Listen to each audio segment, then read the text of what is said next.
party started here. So you guys know that moles equals mass over formula weight if you're talking about something pure, usually a solid. You also know that moles equal the molarity times the volume in liters if you're talking about a solution, so something that's dissolved in water. But what about when you have a gas? What do you do with that? That is what we're looking at here today. And so that brings us to moles of a gas notes. As I mentioned, these will be fairly brief. They will not be super long. We'll do a couple of practice problems, and I'll let you guys get after it on your own. So, the volume of 1.00 moles of any gas, helium, hydrogen, nitrogen, oxygen, carbon dioxide, whatever, of any gas, under standard conditions, aka STP, will be 22.4. 22.4, 22.4, 22.4 liters. This is the magic number. You guys remember back in the thermochem days, Unit 3, around October-ish? Remember how I said 4.18? 4.18? 4.18, like a million times? But you remember it now, right? 22.4 is the magic number. So if I say, look me into 22.4 when you 22.4, like make sure you 22.4 before you come to class, 22.4. 22.4, I stepped in 22.4. You look like 22.4. Hey, do you guys have some extra 22.4? 22.4, 22.4. Is it burned in your brain yet? No. 22.4? 22.4! I think 22.4? Oh, 22.4. Okay, all right. Yeah. So what does standard conditions mean? 22.4. It stands for standard temperature and pressure. You guys don't have to write this next part down, but STP stands for standard temperature and pressure. You don't have to have these memorized, but standard temperature is considered 0 degrees Celsius, and standard pressure is considered 1 atm. That stands for atmosphere. So we don't need to know that? You don't have to have that memorized. No, not right now. Don't worry about it. Basically, when you look at the worksheet later today, it's going to be like this gas and blah, blah, blah, blah, blah, at STP. It's going to say STP in every problem, and that means at 0 degrees Celsius at 1 atmosphere pressure. That's what that means.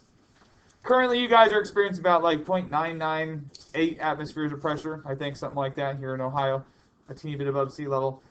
And we're at a temperature of 25 degrees Celsius, but it's close. Yep. What do you do if it's not STP? We use different equations, but for right now, we're going to pretend that everything is perfect and that STP and that the 22.4 works every time.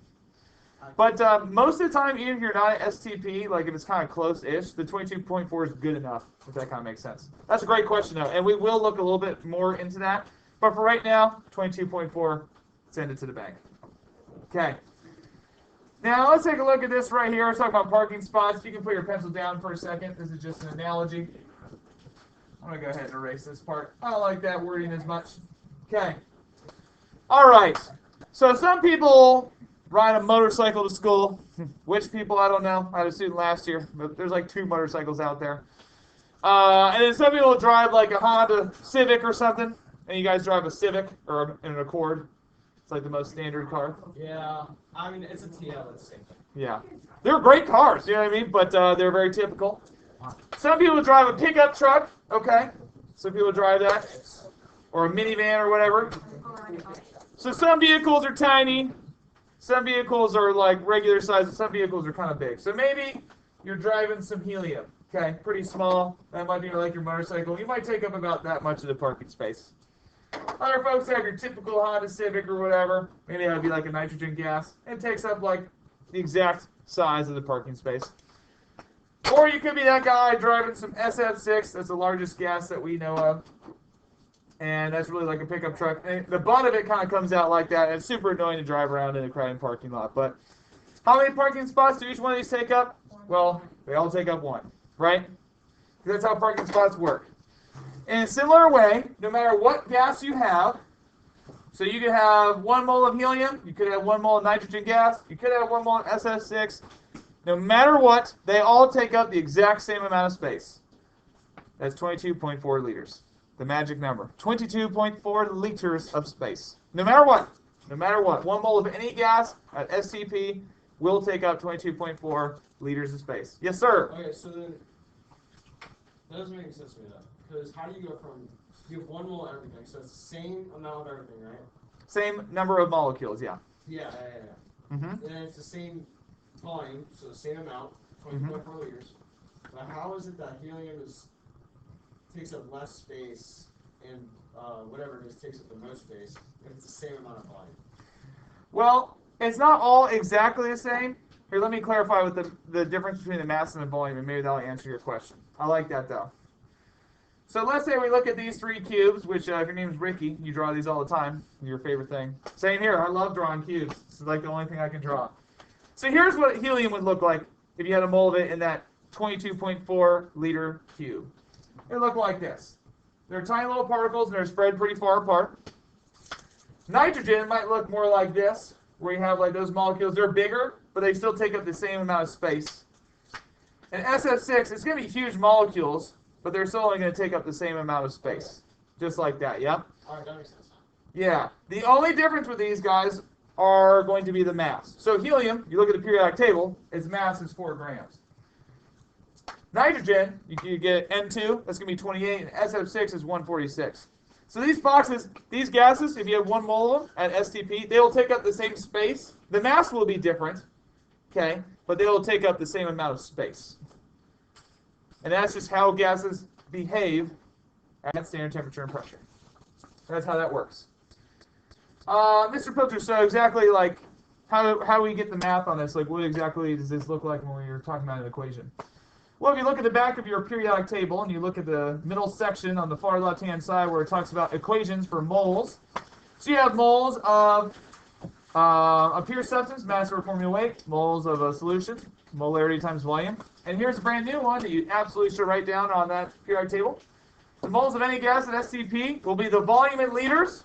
Sometimes people just like to write this symbol, capital V with a subscript, capital L, divided by 22.4. Even more simple than the formula weight version, because you have to calculate the formula weight for those. This, you don't even have to do that. You just divide by 22.4. Call it a day.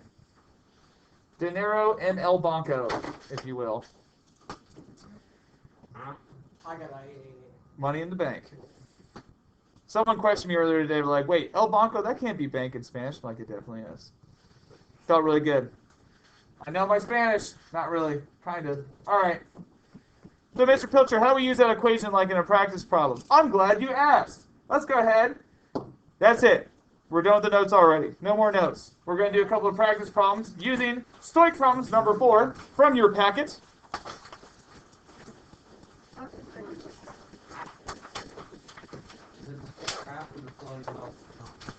Should be right before that, I believe. Alrighty. So here's our situation. Oh goodness. What volume of hydrogen gas at STP, you'll notice I'm throwing an STP in all these, would be produced from 28 grams of zinc. So we have 28 grams of zinc. We're going to pour a bunch of sulfuric acid on it. That's H2SO4. And I would love to know how much hydrogen gas that is going to make. That's a question mark L, not number 2L. So we're saying how many liters is that going to make? Before I do any calculations, I should always make sure it's balanced. That's right. Is this balanced or not? It does happen to be balanced. Good for us. We don't have to worry about that this particular problem. Don't get used to that. That's not always the case. Okay, now here's how this is going to work. If I want to know information about one of these chemicals, the only way I can get there is if I know its moles. And the only way you can get the moles of one thing is if you have the moles of something else in the equation. So what I'm going to do is, I'm going to find my moles of zinc first. I'm going to use that to travel over to my H2, and then I should be in business. Okay? Now, how will I calculate the moles of my zinc? How am I going to calculate that? How'd you know it's mass over formula weight? It's a pure substance, right? We have 28.0 grams. It's a mass of a pure substance of zinc. So if we want the moles of zinc, we're just going to go ahead and divide that mass by our formula weight of zinc, which would be what? 65. It's element 30. It's got a formula weight of 65. What did you guys get when you plugged this in? 0.43 is what I heard. 0.43 what? moles of zinc. That's right. Okay. So Mr. Pilcher's asking you about hydrogen gas production. So I'm going to go from my zinc to my hydrogen gas, H2. So Hofsprinkle. What ratio is that? 1 to 1. Yep. So how many moles of hydrogen gas does that mean I have? 0.43. So 1 to 1. Okay. Now, here is where you're like, okay, moles equals mass over formula weight, or moles equals molarity times volume. But here's where that final step is different, because we're talking about a gas now. So my moles, using my new equation, will be equal to the volume, whatever that is. That's what Mr. Pilcher's asking me for. Divided by 22.4. And if I want to get volume all by itself, what would I do to both sides? Multiply by 22.4. That's it. So you multiply both sides by 22.4. So this cancels. Times 22.4 here. So 0.43 times 22.4 will get you 9.63 liters of hydrogen gas. And because I'm the perfect student, there goes the box around my final answer. Not so bad, right? Not too bad. Okay. Let's do one more together, and I'll let you guys go to town. Okay? Next problem. Before I even read it, what I want to make sure is balanced. This one also happens to be balanced. Good for you. Okay, so I'm looking through this. Calcium carbonate, that's actually what you guys made in lab on Tuesday, or Wednesday, will decompose to form carbon dioxide and calcium oxide.